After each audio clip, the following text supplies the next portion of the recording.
Assalamualaikum warahmatullahi wabarakatuh. Kami dari kelompok 1 ingin mempresentasikan tentang kisah keteladanan Abdurrahman bin Auf dalam tawadu dan tidak sombong. 1. Penolakan terhadap harta dan pilihan hidup mandiri.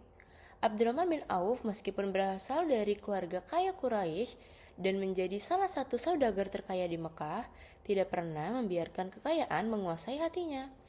Ketika hijrah ke Madinah, Sa'ad bin Rabi dari kaum Ansor menawarkan separuh hartanya dan salah satu istri sebagai bentuk persaudaraan. Namun Abdurrahman dengan rendah hati menolak, memilih untuk berdagang sendiri dengan berkata, "Cukup tunjukkan kepadaku di mana pasar." Sikap ini mencerminkan tawadu, yaitu rendah hati dan kemandirian, di mana ia tidak ingin bergantung pada pemberian orang lain meski dalam keadaan sulit. Ia memulai usaha dari nol dengan berjualan keju dan minyak samin, menunjukkan bahwa kesuksesan diraih melalui kerja keras, bukan kesombongan. Kedermewaan tanpa pamrih. Meski kaya raya, Abdurrahman bin Auf dikenal sebagai sosok yang gemar bersedekah. Dalam perang Tabuk, ia menyumbangkan 4.000 dinar emas atau setara 1,7 kilogram emas untuk kebutuhan pasukan muslim, sebuah jumlah yang sangat besar pada masanya. Ketika Rasulullah SAW bertanya, apa yang ia tinggalkan untuk keluarganya? Ia menjawab, aku meninggalkan untuk mereka Allah dan Rasul-Nya. Sikap ini menunjukkan bahwa kekayaan tidak membuatnya lupa pada tanggung jawab sosial dan spiritual. Bahkan, ia membeli kurma busuk milik para sahabat dengan harga tinggi untuk membantu mereka. Meski akhirnya kurma itu justru mendatangkan keuntungan berlipat dari Yaman. Kesederhanaan hidup meski bergelimang harta. Abdurrahman bin Auf hidup sederhana meski memiliki kekayaan melimpah.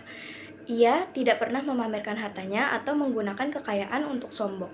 Dalam riwayat disebutkan, Rasulullah Shallallahu Alaihi Wasallam bersabda bahwa Abdurrahman akan masuk surga sambil merangkak karena kekayaannya, tetapi justru ini menjadi motivasinya untuk terus berbuat baik. Ia bahkan berharap menjadi miskin agar tidak dihisap panjang di akhirat. Tetapi Allah memberkahinya dengan lebih banyak harta untuk disalurkan di jalannya. Kesederhanaan ini tercermin dari pakaiannya yang biasa-biasa saja dan rumahnya yang tidak mewah. 4. Aktivitas dalam membangun komunitas. Abdurrahman bin Auf tidak hanya fokus pada kekayaan pribadi, tapi juga aktif membangun institusi sosial. Ia membeli tanah di Madinah dan mengubahnya menjadi pasar bagi pedagang kecil tanpa memungut sewa. Hanya menerima sistem bagi hasil yang adil, ia juga menandai pembangunan masjid dan jembatan untuk kemudahan umat. Kontribusi ini menunjukkan bahwa kekayaan digunakan sebagai alat untuk memperkuat persaudaraan Islam, bukan sebagai simbolis status. Sikap rendah hati dalam interaksi sosial. Abdurrahman bin Auf dikenal sebagai sosok yang mudah bergaul dengan semua kalangan, baik kaya maupun miskin. Ia sering memberikan nasihat dan bantuan non-materi seperti membimbing pedagang pemula atau mendamaikan konflik antar keluarga.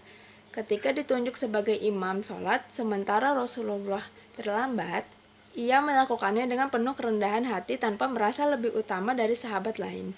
Sikap ini mencerminkan prinsip andab asor rendah hati dalam budaya Jawa meski konteksnya berbeda. 6. Pengorbanan dalam peperangan. Kekayaan tidak menghalanginya untuk berjihad fisik. Dalam perang Uhud, ia menjadi perisai Rasulullah SAW hingga terluka parah di 21 bagian tubuhnya.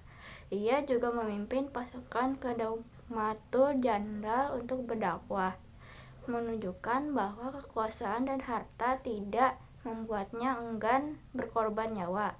Pengorbanan ini mempertegas bahwa kesombongan tidak ada dalam kamus hidupnya. Yang ketujuh, warisan nilai yang abadi. Kisah Abdurrahman bin Auf menjadi teladan abadi tentang keseimbangan antara dunia dan akhirat. Ia membuktikan bahwa kekayaan bisa menjadi berkah jika dikelola dengan tawadu dan keikhlasan. Prinsip bisnisnya yang jujur seperti tidak menipu atau mengambil hak orang lain menjadi fondasi etika ekonomi Islam modern. Rasulullah SAW sendiri mendoakannya sebagai penghuni surga, mengukuhkan bahwa keteladanannya diakui secara spiritual.